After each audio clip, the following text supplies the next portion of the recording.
Folks, welcome to another episode of Life Without Purse. Życie bez gruchy in Polish. We're in Las Vegas.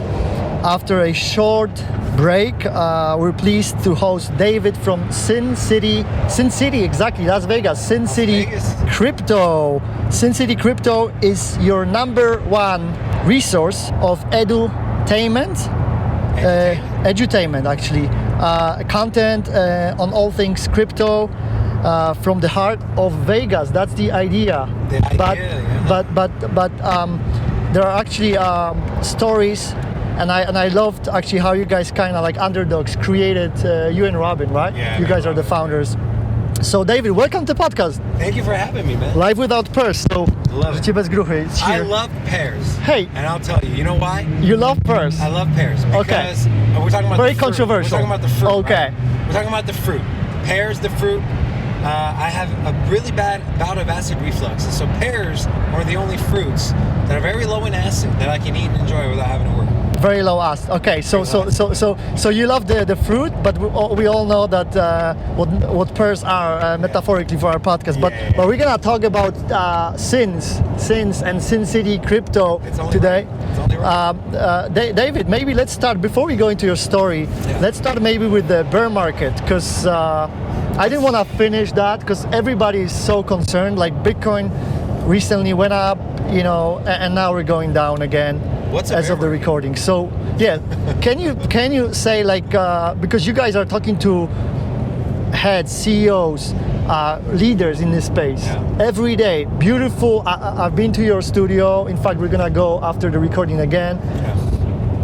You guys invested a lot of money into your studio. You guys invest your energy. You guys have awesome community, and I think you're the hub of crypto sort of media and coverage in Las Vegas. So, talk about bear market. How you guys deal with that? How all the leaders and crypto, people that you guys have on your show, how do they deal with that?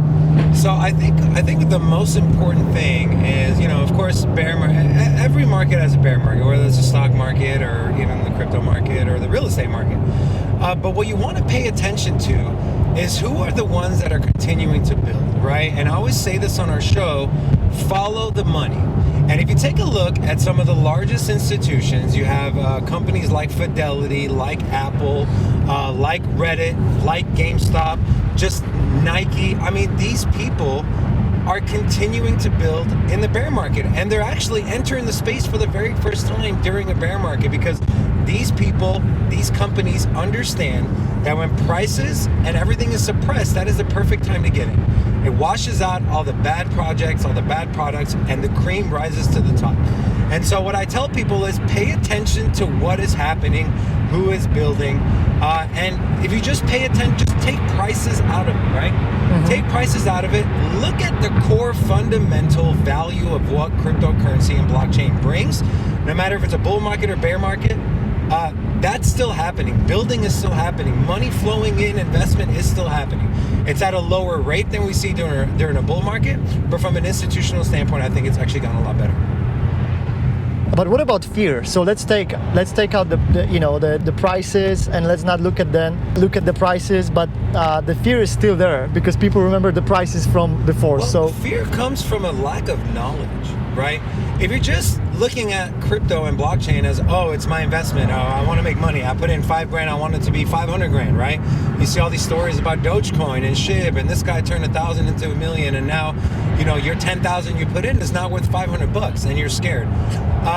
It's a lack of knowledge. It's ignorance, right? If you paid attention every day, and that's what you guys do. You pay attention. That's what we do, and we pay attention every single day. Who's building? What's happening behind the scenes? Of course, we talk about price, but that is the least of our concern, especially in a bear market.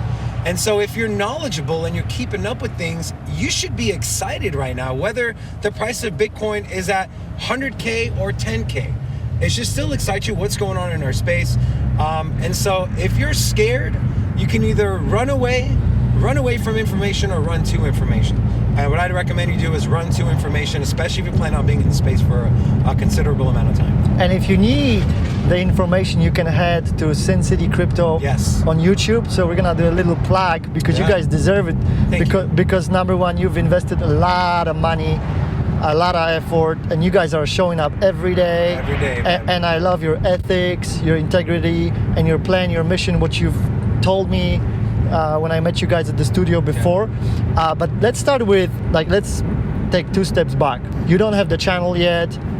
You're not in crypto. How did it start? So I first heard about Bitcoin in 2013, 2014. But of course I brushed it off like 99% of people do. And then I really started following it towards the end of 2016, beginning of 2017. Of course, that was the hype of the last bull market we had. And I started investing a little bit, right? I didn't have that much knowledge, but my personality, I'm a very obsessive person. And I like to be challenged mentally and, I don't know if there's a word, knowledgeably, right? If I don't know something and something intrigues me, I will become obsessed with it to the point where I will eventually learn the intricacies of everything. And that's what happened with crypto. So I started investing, of course, started investing for the money, started following it, started obsessing with it.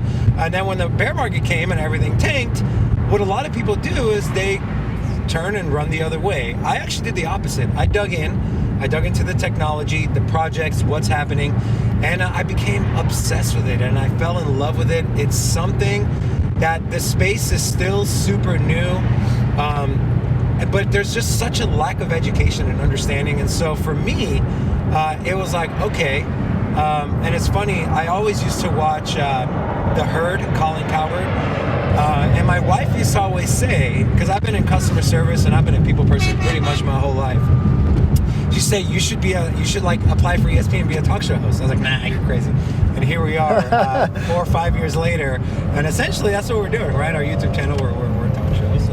Yeah, do you guys have investors? Because people say, oh, in order to start a business, look at Dave, look at Robin. They have a studio in the heart of Las Vegas. They have an awesome plan. They're executing every day because they have all the equipment. They have the experience.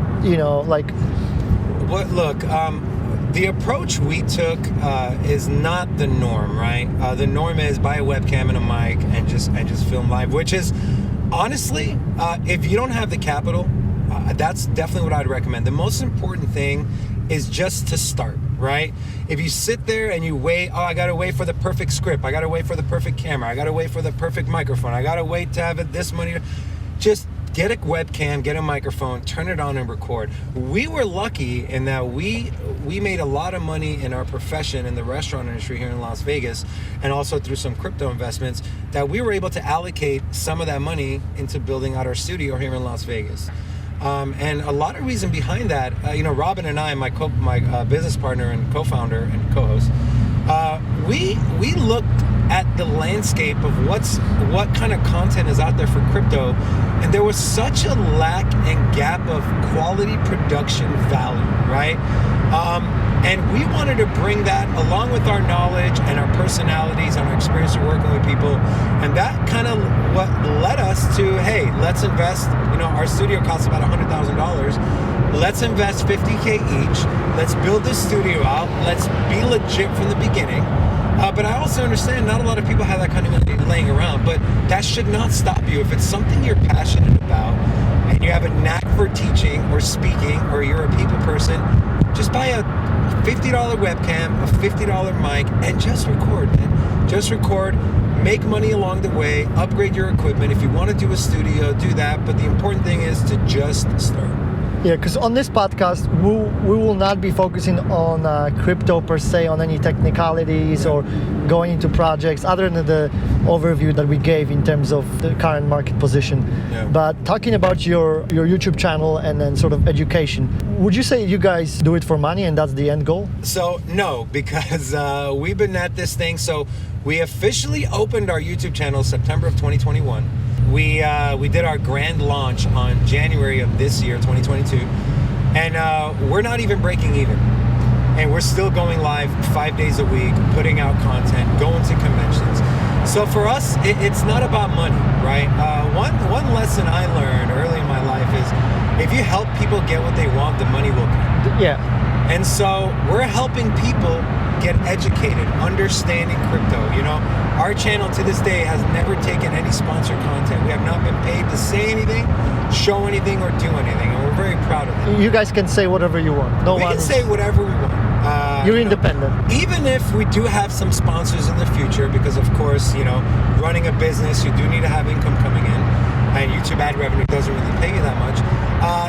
It's never going to be to the point where we're going to be told what is okay to say, what is not okay to say. But you know, so for us, it's not about the money. We understand that yes, you do need money.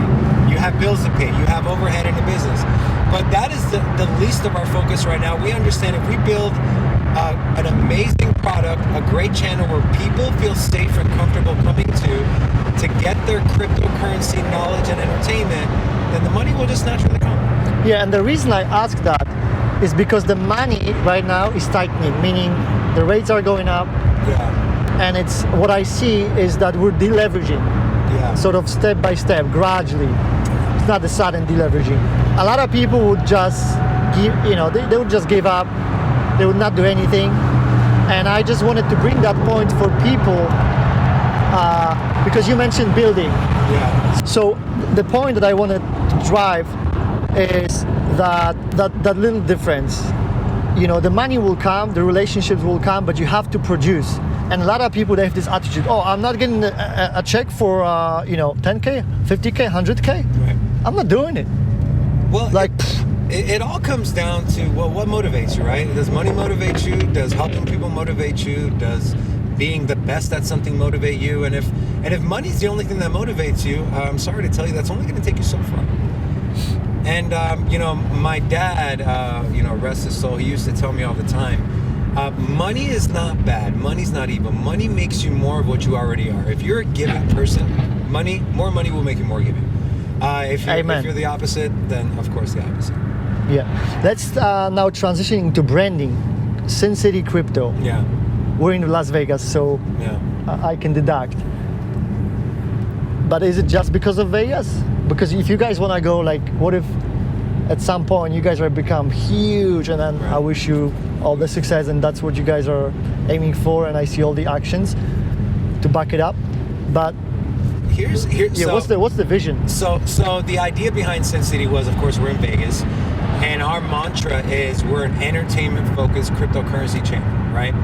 And so Sin City, right, the entertainment capital of the world, even if, like you said, let's say we get huge or something happens, we're in a different city, Sin City is still, whether, when you hear Sin City, you think of Vegas. You think of Vegas, you think of entertainment. Yeah. And so that's kind of the logic behind the name. And if we were to ever not be in Las Vegas, Sin City is still the capital of entertainment, and we want to be the capital of edutainment in the crypto space. Which is awesome because there's a lot of conferences as well. Yeah. And so when people come, maybe you can expand on what you told me when we met in your studio for the first time, and you said, "Hey, we want to be the guys that if someone is flying to Las Vegas, what happens?" We want to be the hub. Because obviously with Las Vegas, there's tons of conventions, tons of hotels. People always come. Companies come here. They host their events here.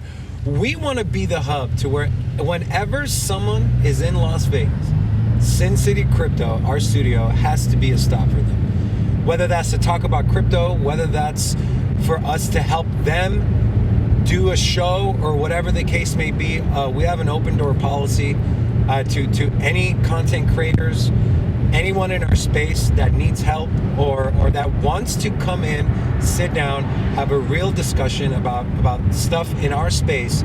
We want them to be able to feel comfortable and to know and essentially say, we need to make a stop at Sin City Crypto when we're in Las Vegas. How are you guys doing that? Because you already are taking steps. You guys have big names already that you go to, but as you grow and you grow your brand, maybe you can tell us about the how and share with the people that are interested, because maybe there are some CEOs or leaders in the crypto space that when they land in Vegas, they already thinking or watching that, or someone from their team is watching that because they want to learn more about you. They heard about you, and that's my idea. Why would they watch this podcast? Well, they want to learn more about David. So the first question, as far as why or how we're making it the hub. Well, we have a fully built out studio. We can accommodate up to 4 guests in studio seamlessly. Same time. Same time. Awesome equipment. Yeah. Great quality. A lot of research and money. And neither Robin or myself have ever had any experience with podcast, audio, visual, nothing. So everything was learned essentially self-taught on the fly. We did have some help along the way, but what was the second part of your question? Sorry. So the second part was that if someone, that's a CEO, maybe they're based in Vegas, maybe they're flying in, how are you gonna really draw them to you and become this magnet and this hub? I think being, Vegas is the city of hospitality, right? And so we've had people say they're flying in. We've set up limo services for them. We've gotten them reservations at restaurants. Vegas is all about who you know, connections. And so we've made a lot of those in the years we've lived here and work in the service industry. And also, when you come to our studio and you see the setup and you see the amount of time and money and resources, and then you take a look at our production level, then you take a look at the quality of content we bring, there is maybe on one hand I can count other channels that compete at the level we're at. It's just they've been doing it longer, and so they have more exposure than we do currently. But that's not going to stay the same for much longer. We know viewership drops in crypto when the bear market's here, so viewership has dropped significantly, but you guys are still getting 300 people last time when I watched Scott Melker into your channel. Yeah, and so when you take a look at how many subscribers we have versus how many people are tuning in Monday through Friday for 2 hours, it's incredible. It's somewhere in the 15%. Just to give you an example, the 2 top YouTube channels, they don't even break 1%. Because people, I think, instinctively know that when you go to the bigger channel, maybe they're paid. Maybe there's a financial incentive, and they see you as this kind of underdog. Like everyone does love an underdog, yeah. Like they want to support you. They see that this is authentic. Right. And I believe if you just I'm myself, Robin's himself, nothing we ever say on camera we wouldn't say off camera or vice versa. And so some people like it, some people don't like it. But what people will always find, people in our community, is we will always stay true to ourselves. And that's never going to change, whether we're at 10 million subscribers or 6,000 subscribers. That's right. At the beginning, you mentioned about knowledge, and then knowledge, information being the key to maybe have not less fear, right? Because fear might be there always, right?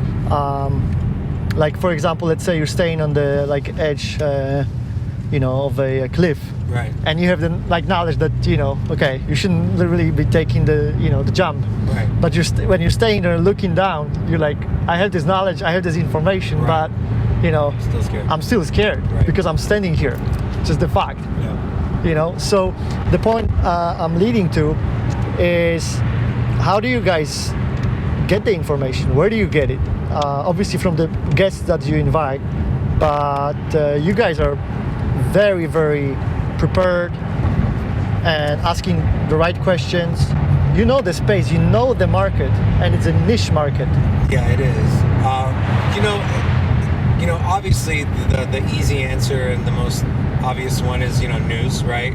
News articles, but it's not. We don't focus on just one resource, or if we find a news article, we make sure it's it's viable information, so we're not bringing bad content to our people. But when you're genuinely passionate and obsessed about something, your brain is always on. I am always thinking about crypto, blockchain, this thing, and so I my life is surrounded to the point where even my wife sits there and talks to me about crypto, and she, up to about 6 months ago, knew nothing about it.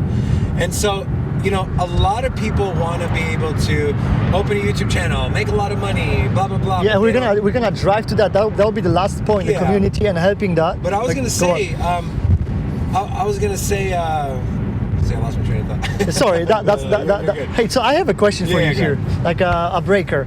What do you think about that Donald Trump NFT? Because I thought it was a fake. No, it's real. It's real. You know what's intriguing? We talked about this on our show today. It was such, in my opinion, it could change the way NFTs are done. And here's why. With the Donald Trump NFT, up to this point, you had to have a MetaMask wallet or a Trust wallet. You had to connect it to the minting website and blah, blah, blah, blah, blah. If you don't know anything about it, you got to go set one up, seed phrase, right? With the Trump NFT, all you needed was an email address and a debit card. And you were able to mint an NFT. So we talk about breaking the barrier to entry, and here we have someone, love him or hate Donald Trump, what he just did with the NFTs, and of course he's got a team of people that probably handle all that, but what they did with this NFT thing, I can see a future where more projects are going to do the same thing to be able to reach more people, right? More people outside of just people who are diehard crypto, diehard blockchain. And so I think he might have broken some barriers. Yeah, and then also people have see the strong brand personality that's taking the step, and someone that 2 years ago, Trump's opinion on crypto and anything. It's funny, he was hating on it. Now he's got an NFT line. Can you comment on that? Look, I'm a believer in you're not tied to your opinion, right? If I have opinion about something and then information changes or new information comes about, I feel like I have the right to change my stance, to change my opinion. But here's the thing, the people that are so deep rooted in what they believe in. Mass thinking is like that. Yeah, it's like, oh, I have to be right. I don't care about being right. About That's me good. personally, right? If Mark, I don't even know a good analogy to use right now, but if I'm deep rooted in a belief of something and new information comes to me that's viable information, that's true, I would be stupid to not change my stance on that topic. And so that's how we grow and evolve. And so if you're stuck in this mindset of, oh, Bitcoin is terrible, it only does bad things, but you're constantly shown the great things Bitcoin does, how it's changing people's lives, how crypto is doing that, and you still are stuck in your deep-rooted ways of... So how is it changing people's lives? Let's drill a little bit. I mean, just look at, okay, so here in America, we have a lot of immigrants, right? Yeah, and I'm one of them. You're one of them. I immigrated here as well. My parents were born in Iran. I come from Europe. And so people come here, they get citizenship here, they work, and they still have family overseas, and they send money. Well, guess what they do? They have to go to MoneyGram, they have to go to Western Union, they pay a wire transfer fee, it takes 5 days, they pay $40 or 2%, whatever the amount is, and a decent chunk of the money they were going to send that they worked so hard for back to their family takes 5 days, and the dollar chunk is gone. With Bitcoin or any other cryptocurrency that's a payment rail, it can literally happen in minutes for a fraction of the fee. That's just one example. Another example is banking the unbanked. The people that don't have access to open up a bank account. They maybe don't have a social security number, or maybe whatever the case may be. You can literally open up a PayPal account with just an email address, or you can open up you can get a wallet on your phone, and now you can use it to transact anywhere. That's right. So, those are just two of the things. Just two examples. And on top of that, it's improving the current system we have in place, whether that's supply chain, financial services, investing. It's still in its infancy, so it's got a long ways to go. And what about the bad projects that brought bad reputation? And I know that Bitcoin is not all those bad projects, all those bad people, but there's stink, still. There's bad actors. No matter what laws and look, the financial industry is so regulated, but Bernie Madoff still made off with billions of dollars. When someone gets a DUI, gets into a crash and kills someone, do we say, the cars are terrible, let's get rid of all the cars? No, it comes down to the person. So if you're that deep rooted to where you can do something like scam people of millions or billions of dollars, you'll find a way, whether it's super regulated like the financial industry or not really regulated like the crypto industry. Although I do believe we do need a little bit of regulation and clarity around certain crypto assets, around especially centralized exchanges and stable coins as well. That'll bring down the scammers, but ultimately it's up to us. It's up to us to do our research. The problem is, as a society, we've gotten so deeply entrenched into this idea of fast, I want it now. I want to make $10,000 tomorrow. I want to invest this $500 and I want it to become $1 million in 2 days. That's the person, right? And so I can't tell you how many times we've had so many projects come out and it's so obvious it's a scam, but people still invest in it. And I'm all about taking accountability for yourself. We have to do a better job, not only as an entire community, but as individuals, to not chase after the next big project or the next dollar. Do your research, take your time, right? It's money, right? It's your money. That's right. So I'm not about pointing fingers and passing blame. If I make a bad investment and they scam and rug pull me, I'm gonna look in the mirror and say, okay, what did I do wrong? What were the red flags? What did I miss? And what can I do better moving forward? And if everyone does that, then at the end, no matter how many scammers try to enter the space, they'll never make it. They'll never make it because no one will buy into their stuff.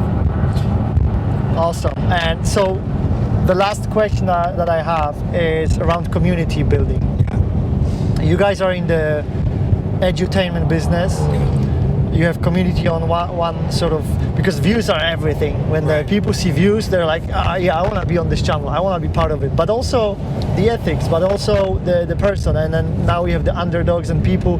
You're kind of documenting with live streams and everything. Yeah. And naturally you get more people tune in every day to your live streams to get the information.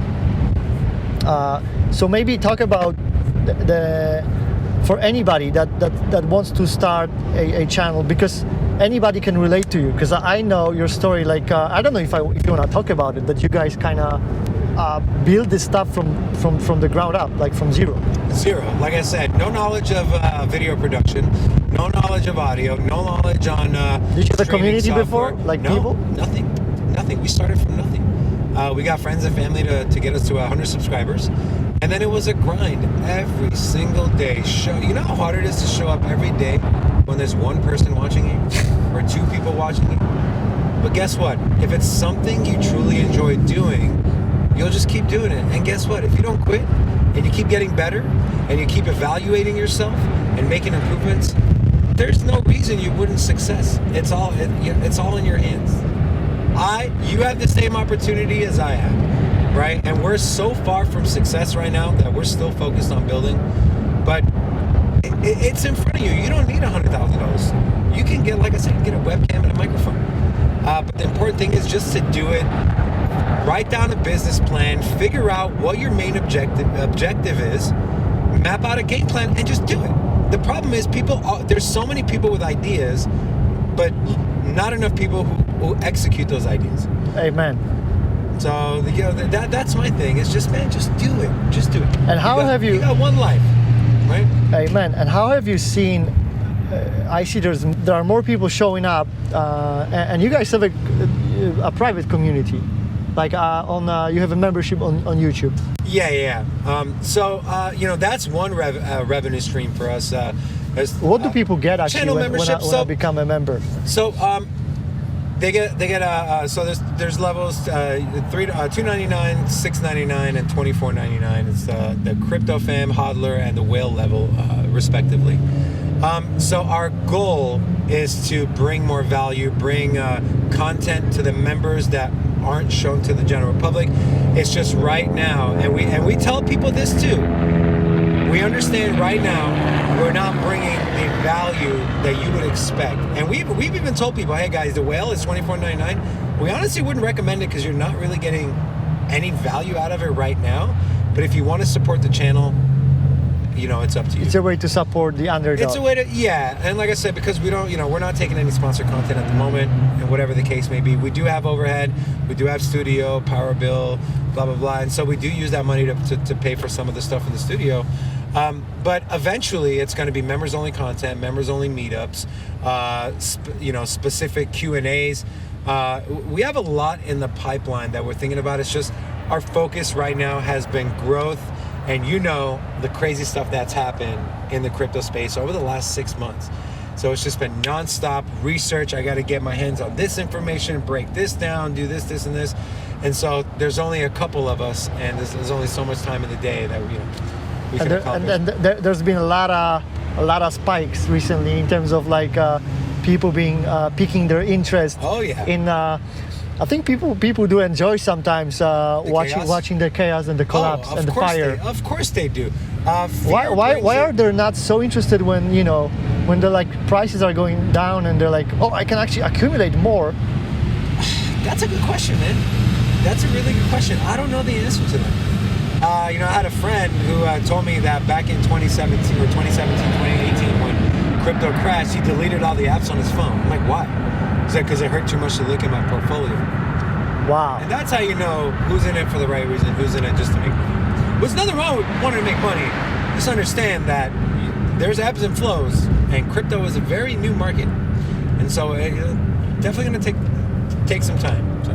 Yeah, David, we still have a little bit of time before we get to your studio. Okay. So we're gonna do a bonus. Okay. A bonus! People love bonuses. Who loves a good bonus? We're gonna like a bonus check, or? We're gonna do a bonus segment. So the bonus segment will be about macro. Macro, okay. What's going on? What's your take on it? Are you guys tracking that? We definitely are. I've traded options. I've been in the stock market. I was going to get my financial advisor license, but I kind of let that go. But we're in such a unique position that we haven't been in a very long time. Going all the way back to the 70s and 80s, which was the stagflation, right? You have inflation is high, so the Fed is kind of handcuffed to what they can do in terms of quantitative easing and providing liquidity to the market. We also have treasury yields up. We're in a recession. GDP growth has slowed down. We had the anomaly, the black swan event in COVID, which threw supply chain off kilter. So we're in this weird scenario where we're in a recession, but the Fed can't do what they've normally done during recessions. They can't buy U.S. Treasury assets. Why can't they buy? Well, because of inflation, right? Anytime the Fed does QE... What about the debt that they need to pay on the interest? Well, that's the thing too. As you're raising the federal funds rate, the interest rate, servicing debt becomes more expensive. And so at some point, you cannot make those interest payments. So you have to stop raising interest rates. So... like I said, we're just in such a weird situation. And I think that's what scares a lot of people too with the crypto space is in the entirety of Bitcoin and crypto, we've always been in a macro environment where there's been quantitative easing, there's been money funneled into the system, and there's been low interest rates.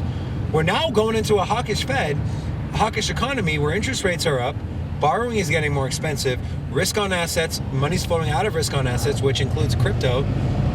And so where are people putting their money, right? If you put it in treasury securities, you're getting 4.5%, but you're still not outpacing inflation. So where are you going to put your money? Gold not moving, silver is not moving, crypto is down 80%, right?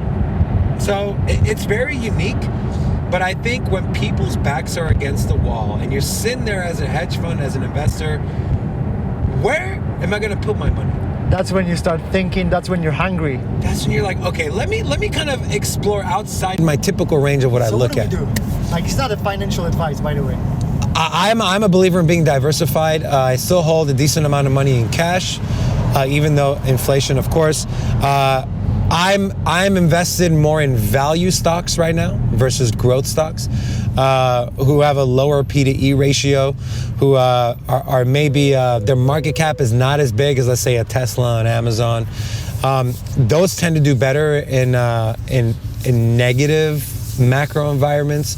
Also have some money in metals, and of course cryptocurrency as well. Majority of mine is in cryptocurrency, and I own my home as well, so I consider that an asset as well. But it's important to stay diversified, but not only that, be open, be ready to move money around. And if you follow the market and you follow news and you stay on top of your stuff, you'll be able to move the money into the right places to where you come out of this bad macro environment and you pretty much set yourself and your family up for the future. Right, and you mentioned about staying up to date, staying informed. Yeah. And we're gonna drive it out here. And where do people go and follow you guys? So our number one is going to be our YouTube channel, Sin City Crypto on YouTube. We do we do a live show Monday through Friday at 10:30 a.m. Pacific, 1:30 p.m. Eastern Standard Time. We also upload some pre-recorded content, and then we do interviews. We bring people on the show. We also have a Twitter handle. We have a Discord. But if you go to our YouTube page, all those other links are going to be on there. And we really just try to bring you quality information. We like to have fun. We're extremely engaged with our community. And, if we stay together as a community and we all learn together and we expand our knowledge and we're having fun in the meantime, the bear market will go by like that. Next thing you know, everyone's sitting on Lamborghinis and, whatever else people like to buy when their crypto portfolios are up.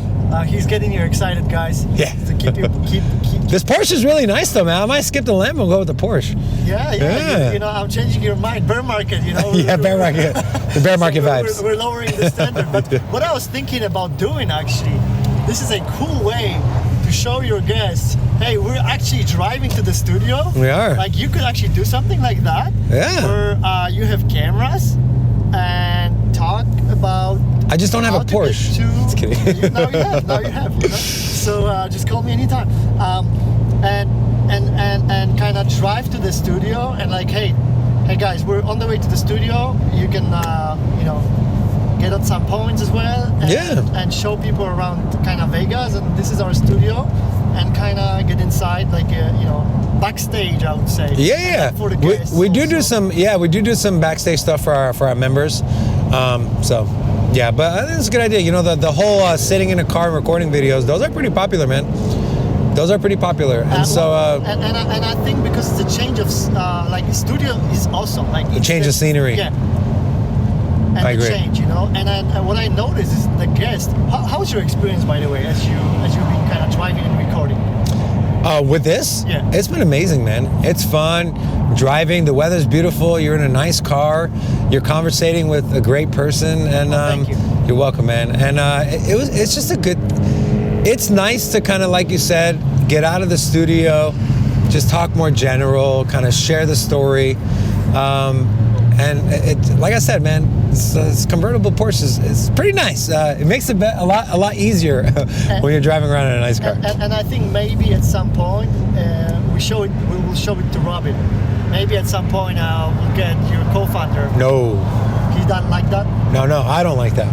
Oh, you don't he like doesn't that? deserve. He doesn't deserve to ride in this Porsche. So just kidding. Robin, just kidding, bro. I'm just kidding. Let me ask you indirectly while we're recording. What should Robin do? What should he do to deserve? I'm just kidding. Robin works extremely hard. You guys are awesome partners, and this is like on partnerships as well. Yeah. It's hard, man. It is. Like my accountant, my first accountant, say, hey, like there's a saying in Polish that basically when you have partners, there are problems. I think what's made us our partnership work is we were never close friends before this. We didn't have anything in common. We never hung out. We were never close friends. We were working together, but we were never like, hey, come over, bro, or hanging out like that. But we're very candid, right? We've gotten into so many heated arguments, but we have this base level of understanding that no matter what, we both know that the decisions we make and things we say and do is for what's best for the business. And if you understand that and you take your emotion out of it, amen, then you can't go wrong. And if you're not selfish too, that's a good one too. So. Yeah. Hey David, now we're approaching your studio. Yeah. Appreciate your time. Hey man, thank you so much. It's my absolute pleasure. It's been awesome, and I think your members will enjoy that. Definitely, the people that will be doing some research on you guys will enjoy that as well, to kind of see you outside the studio. That you're the real person. It's not that you're sitting behind like some green screen only. This is me, you know? man. You come to Vegas, you want to hang out with us, you're gonna get the same person you see on camera. Yeah, awesome guy, awesome experience, and I definitely love Sin City Crypto. Thank you, brother. Appreciate it. We'll be doing more stuff. Awesome. You're a good man. Thank you. Thank you. Thank you guys so much.